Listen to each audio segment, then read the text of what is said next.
नमस्कार, आपण पाहतात गरुड झेप न्यूज। प्रति पंढरपूर पिंपळगाव हरेश्वर येथील विठ्ठल भक्त श्री समर्थ गोविंद महाराज मंदिर आज यात्रेच्या 2 दिवस आधी भाविकांच्या स्वागतात सज्ज झाले आहे। मंदिराच्या आतून आणि बाहेरून पाटील इलेक्ट्रिकलच्या माध्यमातून अद्भुत रोषणाई करण्यात आली आहे। मंदिरावरील विठ्ठलाची मोहक आकृती रोषणाईत उठून दिसत आहे। त्यात नवीन झालेल्या भक्त निवासची भर पडली आहे।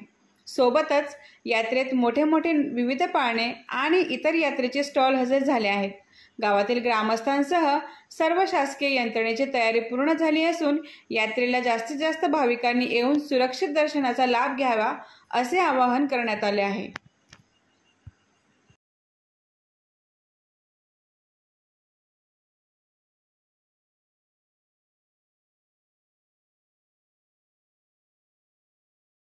हाँ बोलना।